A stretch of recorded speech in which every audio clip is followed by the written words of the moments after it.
Tonight on Severe Weather Team 9, tracking the tropics from NOAA to the renowned researchers from Colorado State. The consensus is clear. The 2025 hurricane season will be like its predecessors, extremely active. 13 to 19 storms, 6 to 10 of them becoming hurricanes, and 3 to 5 becoming major hurricanes with sustained winds over 110 miles an hour. I'm not surprised at all that they went with above average. But if last year taught us anything, the numbers, the expectations, the projections, they really don't mean much. All it takes is just one. There were 18 storms back in 2024, but only one of them did this. Few will remember the names of all 11 hurricanes last year, but many will remember this house that was rushing down the Swananoa River in Asheville, courtesy of one storm that killed over 200 people. Helen. Tonight we traveled to the rebuilding Chimney Rock that was wiped off the map by what was only a tropical storm when it hit western North Carolina. It's hard to prepare for something that you can't even imagine. From Charlotte to the mountains, all the way down to Richburg, South Carolina. Join Severe Weather Team 9 over the next hour as we prepare you for the worst possible scenarios. Like, what do you do if a tree falls on your home? What does it mean for us if crucial weather data is on the federal funding chopping block? Severe Weather Team 9, tracking the tropics. It starts right now. Thank you so much for joining us. I'm Chief Meteorologist John Ahrens. We're coming to you from Sunset Beach. It's in Brunswick County, North Carolina. Now, this town, it was founded in 1955. That was 1 year after one of the worst hurricanes in history to hit North Carolina. Hazel made landfall as a Category 4 hurricane back in October of 1954. It was during a full moon, high tide. That created a 17-foot storm surge and winds of 150 miles per hour in the area. From the Weather Bureau of Raleigh, this quote: "All traces of civilization on the waterfront were annihilated." From one monster storm to another in an area you necessarily wouldn't expect. Let's head to the devastation from the west, from Helen. Meteorologist Danielle Miller, she took a tour through some of the worst areas, and these spots are still in need of rebuilding before the next storm comes our way. It's hard to forget the images from Lake Lure following the destruction of Hurricane Helene.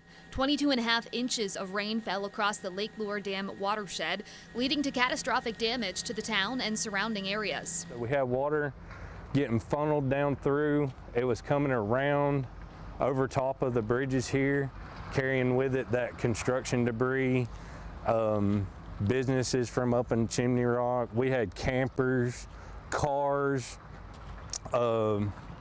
propane tanks. Dustin Waycaster, fire chief and emergency management director for the town, had no idea how bad it would be. This storm was just so unprecedented. Like, even with that plan in place, it was like flooding and debris that we've never had to deal with before. So as those services improve, 8 months later, Lake Lure Mayor Carol Pritchett says the town has made significant strides in rebuilding. So we're trying to make sure that as we repair the damage that was done from this disaster, we're also doing whatever we can to make it better. One thing that's been a constant during recovery efforts in Lake Lure is the U.S. Army Corps of Engineers, who estimate that 1 million cubic yards of debris still need to be removed from the lake. That's about as much as 300 Olympic-sized swimming pools. Along with dredging Lake Lure, Mayor Pritchett says there are plans to widen where the Broad River meets the lake. It was sort of like a nozzle when everything came down the river and shot it out with such great force. So just by widening some, that would slow that down, and that would just be a huge improvement. The Lake Lure Dam is also a central part of recovery efforts. While the 100-year-old dam itself did not fail during the storm, now the flood that happened that day, Mayor Pro Tem Dave DiOrio says the town is working on plans to replace it so it can better handle future weather events. Time moves on, and we know more about weather patterns. We know more about the potential for flooding, and this dam just doesn't meet the normal modern standards of what we'd want with a dam, both with capacity to absorb a flood. Helene's flooding rain not only put a spotlight on the need for a stronger dam, but also the need for a better protected communications infrastructure. The town had built emergency sirens after the flood of 1996. There's hundreds of homes that aren't on the Rocky Broad River anymore. Jim Proctor watched that flood from his backyard and says they've learned even more since then about how important the lake is for communication in western North Carolina. The main trunk line for internet and telephone between Charlotte and Asheville goes through the Hickory Nut Gorge. 90% of the connectivity between Charlotte and Asheville went away from Helen. Proctor says plans are in place to bury new lines in the roads that are being constructed and to reset emergency management towers so they don't wash away during a flood. The town also hopes to build a new cell tower so people can stay in touch during these big weather events. We'll build it back, and it's coming back, but it's just a process we got to work through, you know. In Lake Lure, Danielle Miller, Channel 9 Eyewitness News.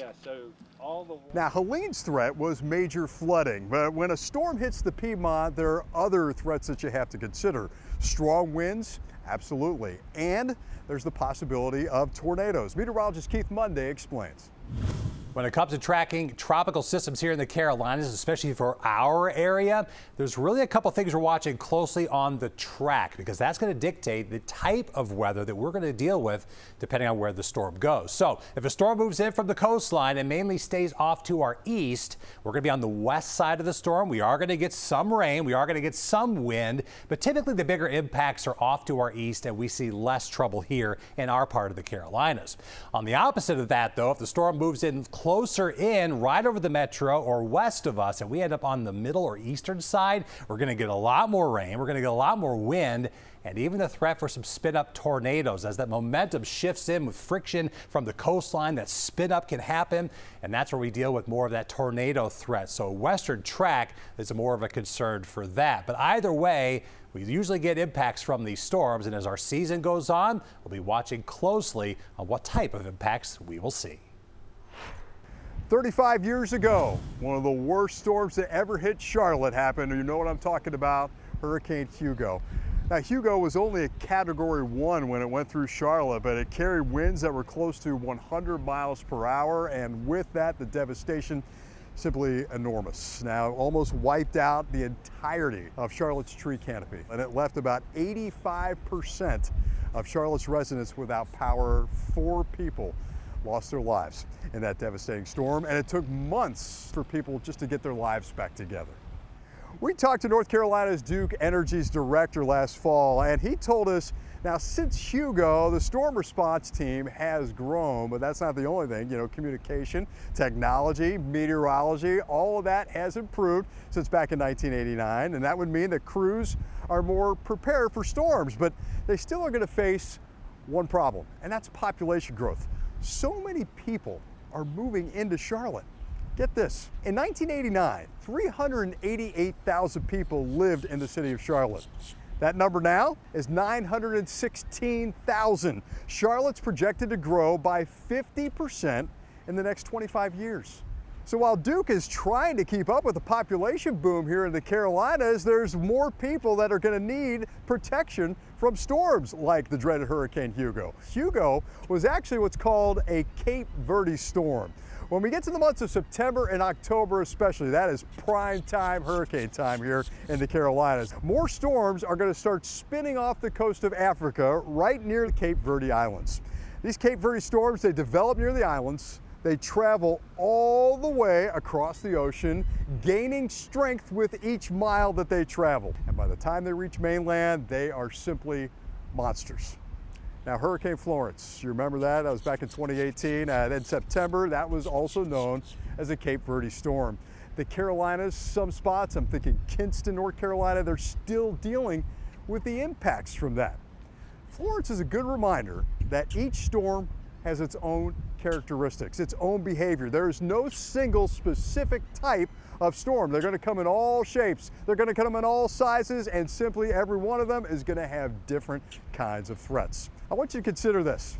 Back in 2018, we also had Hurricane Michael, and that slammed into Florida. Now, Michael was a Category 5 storm, stronger than Florence. Florence was a mere 1 when it hit Wrightsville Beach.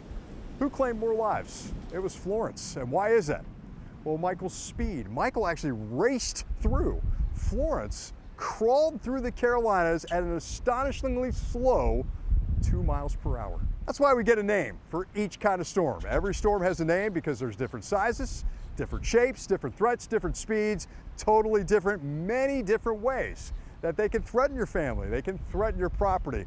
And as we've been mentioning, all it takes is just one. The time to be ready, it's right now. So here at Severe Weather Center 9, we want to make sure you're ready. We want you to be ready for anything this hurricane season. Now, right now, you go on to WSOC-TV.com, right? What you can find there is an interactive guide for things that people may often forget, things that you're going to need during the storm, like a list of contacts that you're going to need during an emergency. All you got to do, you go to WSOC-TV.com/Tracking the Tropics. And there's actually a thing there you can download, and you can download the document right to your phone. That way, if you lose internet access, which is a big possibility during a storm, these contacts are already on your phone, PDF kind of form. Homes should be able to withstand the most powerful of storms.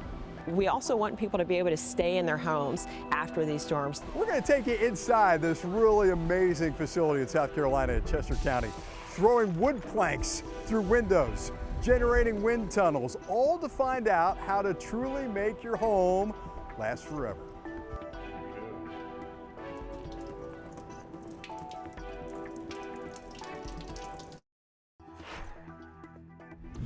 Welcome back. Homes that stand the test of time. Now, this hurricane season, your home, it can really take a beating. Strong winds, flooding, and thunderstorms, some hail. So it's really important to make sure your home is built to fight through any kind of severe weather. So Channel 9 meteorologist Keith Monday, he took a tour of a facility in Richburg, South Carolina in Chester County with the goal of doing just that.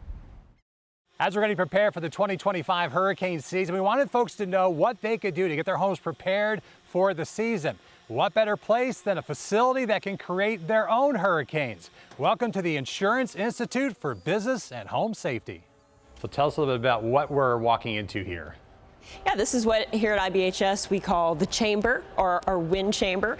And this is actually one of the largest wind tunnels in the United States. Rachel Gauthier, the science content producer and meteorologist with IBHS, walked us through the massive test chamber on their campus used to recreate severe weather conditions.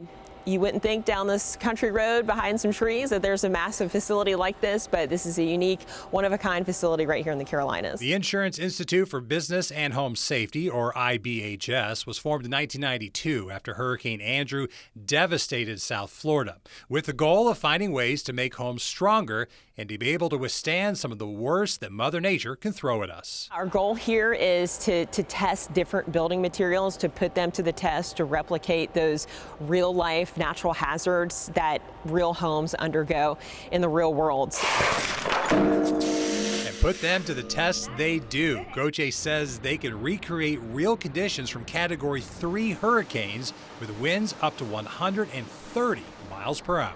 And we're able to test things like shingle and siding, windows and doors, even things like carports and different attachments to find out how they stand up to the wind that hurricanes produce. The research done at the IBHS lab has shown that the strength of your roof is the first line of defense when it comes to storms. Now, we all get nervous when storms come by, but Gauthier says there are a few simple things that we can all do to get ready. So really just simple things like maintaining your gutters. That's a big one that we tell people. Clean out the leaf debris and the tree debris. You want the rain that comes with the tropical system to hit your roof, flow into the gutters, and then away from your home. Another big one is trees do a lot of damage. We saw that with Helen as well. Last year, falling trees do a lot of damage, so trim back any branches, especially ones that overhang your roof.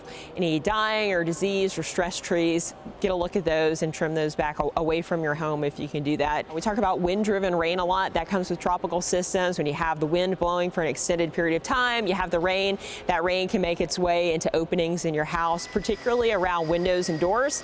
That's where we see a lot of what we call water intrusion. So you can end up with water in your house that can lead to other problems. So, sealing up those gaps and cracks can really help keep that water out of your house. So if we do these simple things and keep up with your home's yearly maintenance, the next time we have a tropical system in our area, your home should be able to weather the storm.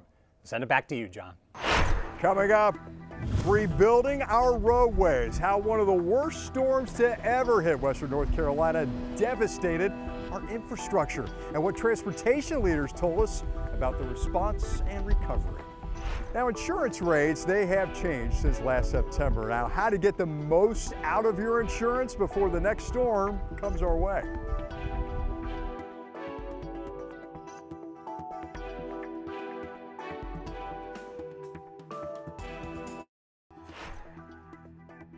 Welcome back to Severe Weather Team 9's Tracking the Tropics. Now, when we think about the homes that are at most risk when it comes to hurricanes, you're thinking about the beachfront properties, right? Those luxury homes. Well, you know what? Those may be considered a luxury, but now they're a risk. They're a liability, and the insurance companies, they're realizing that too. So this year in North Carolina, homeowners insurance rates are actually climbing, but it's not just for the people that are deemed high-risk areas. Climate reporter Michelle Alfini, she's explaining how insurance companies are spreading out these costs from the big storms like Helene.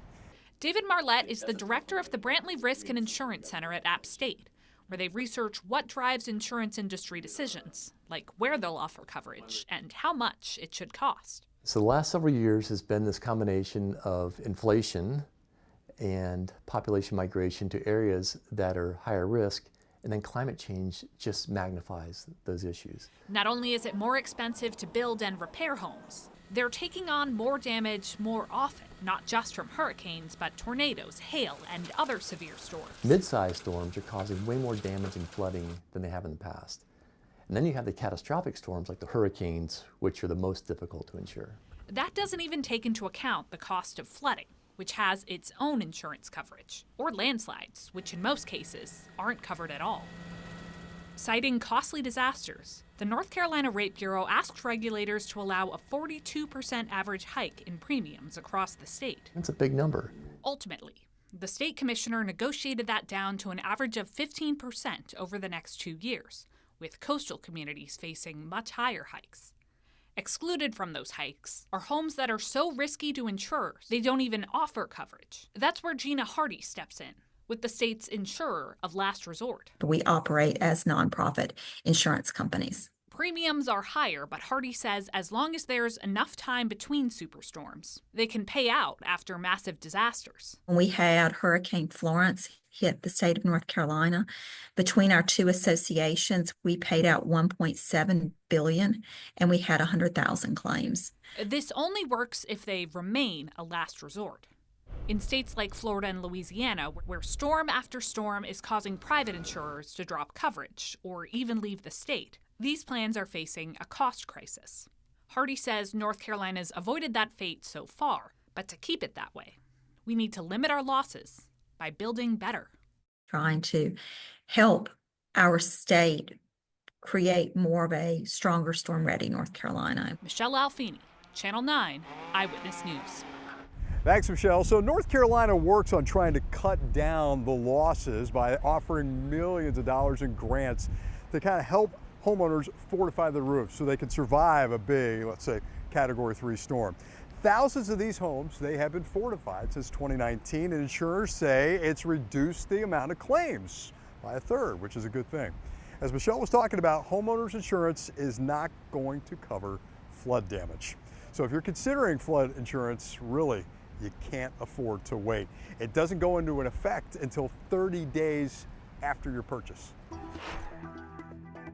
Still ahead, the fight to keep the power on, the challenges utility workers are facing during Helene, and how you can help keep the lights on at your home. And federal funding cuts could impact the way that we gather data to give you an accurate forecast. If you have good data to start with, you get a much better prediction. Next, the information that we could lose and the reason it's worrying industry experts.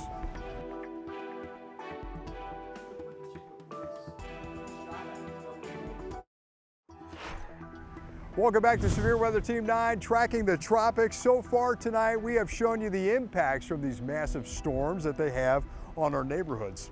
Well, now we're going to track the challenges facing forecasters nationwide. Meteorologist Joe Puma continues our coverage from Asheville. He's sharing how federal funding cuts could impact our ability to forecast tropical weather events.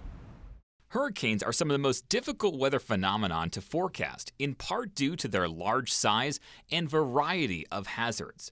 Here in Severe Weather Center 9, we use a suite of tools to take observations of the atmosphere to understand the environment a storm is heading into.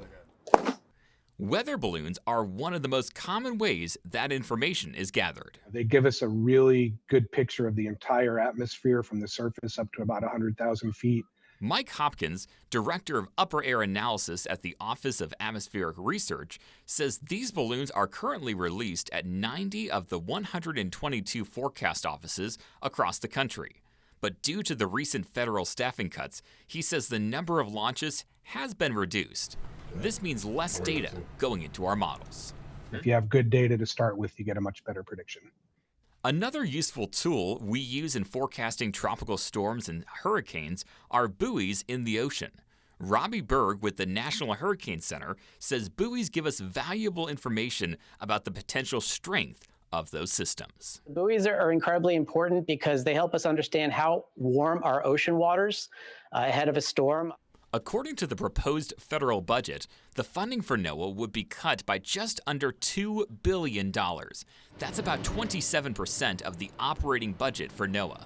NOAA says the program managing over a dozen buoys off the North and South Carolina coast could be phased out. If you're in the middle of a hurricane, a tornado outbreak. Alan Seals, who is president-elect of the American Meteorological Society, spoke with me about what the National Weather Service is facing. So it's a scenario, and not just for the research within the Weather Service, but for the staffing, where you're trying to do more with fewer resources, fewer people, no additional funds, and that's a recipe for stagnation. Another big part of our forecasting ability is access to historical weather records. History can tell us a lot about what could happen going into the future, especially when it comes to weather. That's why I'm here in Asheville at the National Center for Environmental Information. I spoke with the director about why this data is important and how it can shape the future. What our data does is describe where we've been and where we are, and it really provides the foundation for how big can the weather get. Deke Arndt says that data, along with those other measurement tools, fuel our weather computer models. And while the exact extent of the budget impact is yet to be seen, Seals says this could eventually hurt our standing on the world stage. It's not that we won't see improvement in the models. It's not that all of a sudden weather forecasts, for example, will be bad. It's just that technically we will begin to lose our competitive edge as a country in creating literally world-class models that other countries want to emulate. Meteorologist Joe Puma, Channel 9 Eyewitness News. South Carolina leaders want people to know that they are prepared after what they say was an unprecedented season last year. Highway Patrol troopers say preparations actually begin during the winter and when they ride all the evacuation routes just to make sure that they're still up to date, they're still passable. While most of these are along the coast, we learned that last year hurricanes impact the entire state. Even when we didn't have a landfall, it still caused major damage as the hurricane went by South Carolina. So you have to be mindful of that. Emergency Management Director Kim Stenson says when people drive through floodwaters, it can turn deadly quickly. Governor Henry McMaster says since the Palmetto State is getting used to hurricanes, his emergency team has the experience to handle any storm that comes our way. When a storm hits, it's hard to access the internet, even to really get cell service. So you want to make sure that your loved ones know that you're okay. Our Channel 9 digital team, we created an iOS shortcut. Now this can help you preserve data and still share your location with one emergency contact. Now this shortcut will automatically enable our weather alerts for your location as well. Now the National Hurricane Center just released predictions for the upcoming season, so we went ahead and talked to ABC Chief Meteorologist Ginger Z to share some of her thoughts. What do you think about NOAA's forecast for this year? Is it kind of on par with the atmospheric conditions that we've got going on? Yeah, I'm not surprised at all that they went with above average. We've had plenty of times where we have average seasons or even below average seasons, but they're memorable because all you need is one landfall. You'd think Hurricane Ian, you'll remember that as, oh, that was a big season. And it really wasn't when it comes to the seasonal outlook and what it meant if you look at the whole Atlantic basin, but we all remember it, and it was deadly because it was so bad in Florida. So that was a year where we had 14 named storms, about average. So an average year, or even just slightly above average year, can be highly impactful with just one landfall. A lot of the work you do, which I really enjoy watching, is talking about climate change and those impacts in our day-to-day life. Can you talk a little bit, are we seeing the fingerprints of climate change in our hurricane seasons? So hurricane seasons, and for the last 5 years or so, the science has really shown this interesting sliding doors thing where we have reduced the amount of air pollutants, and that has allowed more heat in. And in turn, what that's done is actually, and will in future, reduce the overall number of hurricanes. But when they do form and when they're able to break through and become that convection that starts a hurricane, well, then they can take off. Is there anything else you might want people of the Carolinas to know as we go on into this hurricane season and, potentially another active one? Yeah, I think we've watched hurricane forecasts become significantly better in the last 2 decades. I can run numbers for you, but I'll just tell you that even like accuracy of pointing where the landfall would be has been 75% more accurate in the last 2 decades. Like, that's considerable, right? We're getting real good at where it's going to go. The intensity has come along a little slower, because a lot of times it will rapidly intensify beforehand. And that's where I think it's important for people to pay attention day by day. Now, we talk a lot about Helene, and rightfully so, but let's not forget about the first tropical storm to hit us that year, which was Tropical Storm Debbie back in August. Meteorologist Joe Puma, he started out our live coverage on the South Carolina coast. Debbie actually made 2 landfalls, August the 8th, Charleston, Myrtle Beach, and Joe witnessed the gusty winds and the heavy rain. In total, Debbie dumped more than 5 inches of rain across parts of the Carolinas. We were live on the air when a tree toppled over a road, trapping people inside a Rock Hill neighborhood as it started to flood.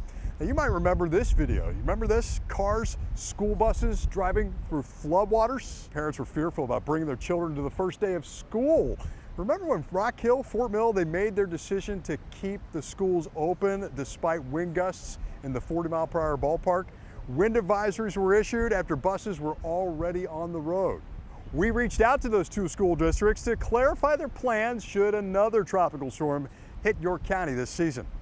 Here's what Rock Hill Schools said. They are committed to making decisions that prioritize the safety of students. The district says their decision to cancel or delay school during a tropical system includes the following: the severity of the storm, the current forecast, and consultation with contracted meteorologists and guidance from other governmental agencies.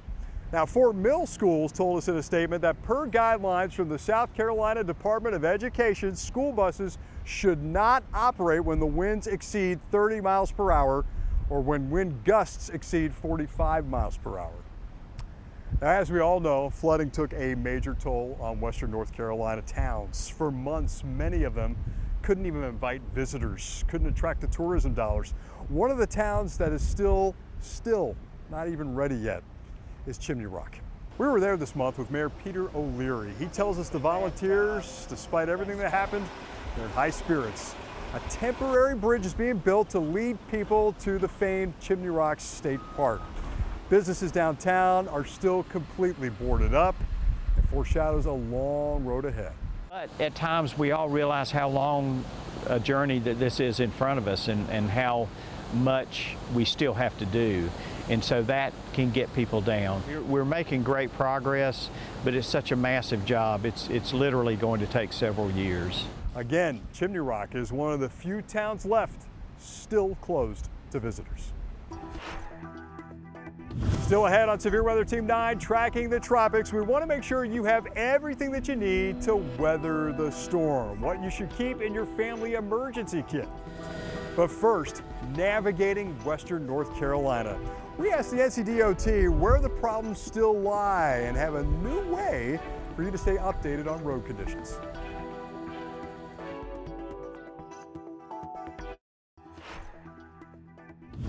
A shocking, unexpected sight. A sign reading all roads to Western North Carolina were closed. You probably remember this. A mudslide wiped out part of I-40 in Buncombe County. The interstate was closed from Old Fort all the way to the Tennessee line. Now in February, part of that interstate did reopen at a reduced speed and only for drivers who absolutely need to use it. So Traffic Team 9's Mark Taylor, he shares what the Department of Transportation says, what they learned when just one storm tore through much of our infrastructure.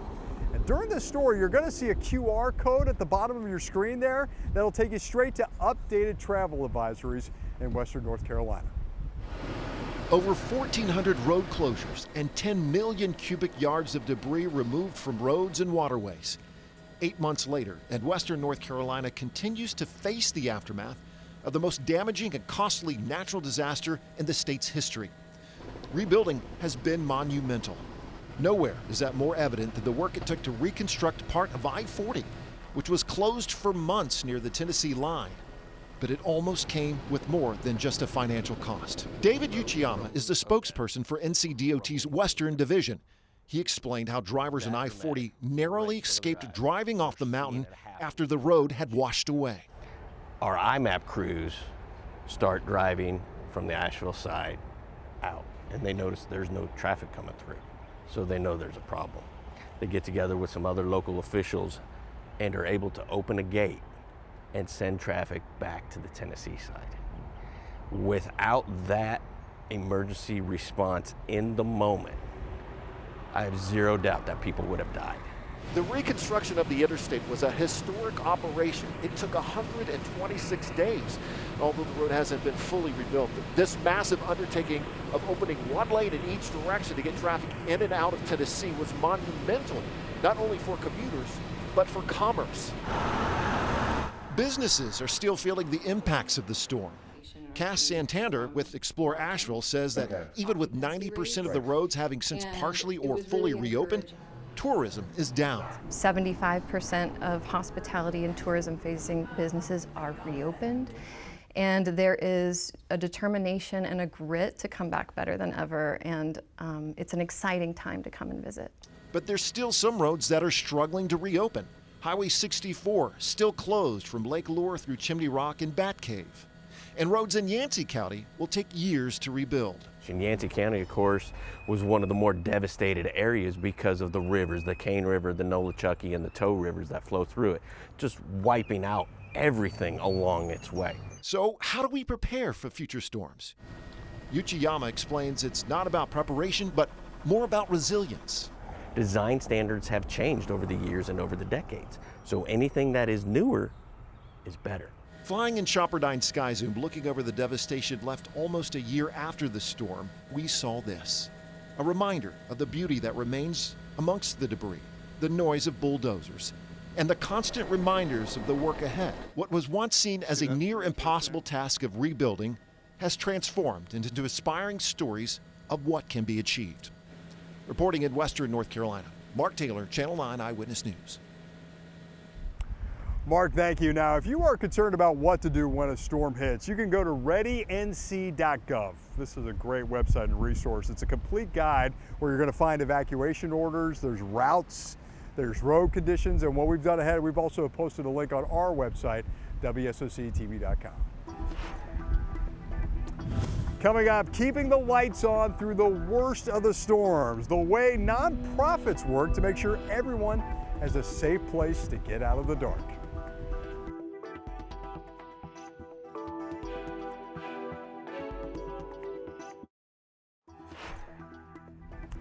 Welcome back. After Helen, hundreds of thousands of people, they were without power, as we all know, for weeks, and in some cases, some people were waiting for power for months. And that's because Duke Energy workers had to deal with just more than just down power lines. Substations were wiped out with the high flood waters. This one in Asheville was destroyed and had to be rebuilt. Dozens of power poles were snapped by trees, and debris had to be cleared out before utility workers could even get to them. The power was out for so long, and not everyone could afford to run a generator for that amount of time. That's why the nonprofit company Footprint Project, they set up a hub of solar panels in Barnersville Elementary School in Buncombe County. They wanted to make sure that people were not left in the dark and they had a safe place to find comfort.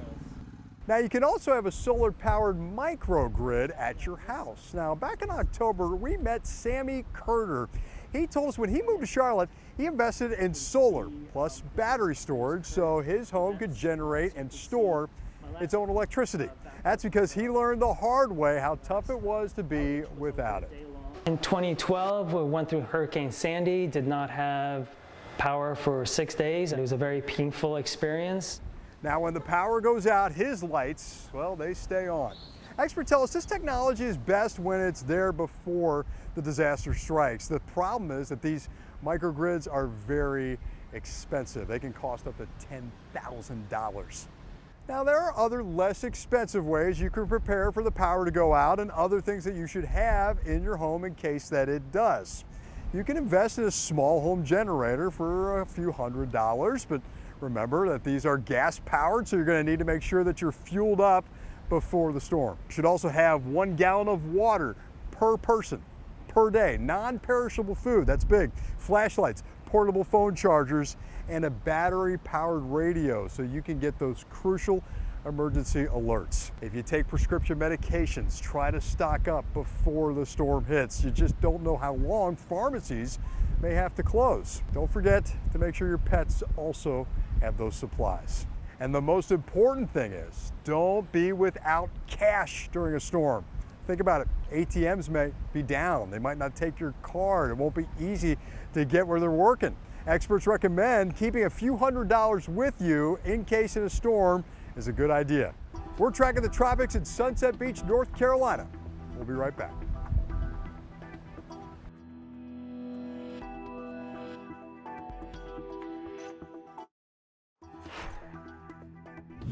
Now, friends, there are many kind of storms. There's different kind of scenarios. There's different kind of threats that we are going to be facing in the upcoming 6 months. It can be a really nervous, uncertain time for many people in the Carolinas, not just for the people that live inland or on the coast, wherever you are, especially for those that have property interests along the coast. I've actually witnessed this firsthand in my 20 years covering hurricanes here in the Carolinas. Each storm, I admit myself, it gets your heart pumping a little faster. Well, that's why we're here. We're here to keep you safe. We pledge with every storm, we're on it. We're going to analyze where it forms. We're going to analyze its strengths, where it's heading, what's pushing that storm along, and what, most importantly, could change in the coming days. We pledge to give you the earliest warning possible so you will have the time that you need to do what you got to do. We're going to be here before, we're going to be here during, we're going to be here after the storm, helping you along with the latest information. We're certainly appreciative of you joining us here, and you can find all the information, all these stories in our complete resource guide. It's on our website, WSOC-TV.com. Thanks for joining us here at Severe Weather Team 9, Tracking the Tropics. Have a great night and a safe hurricane season.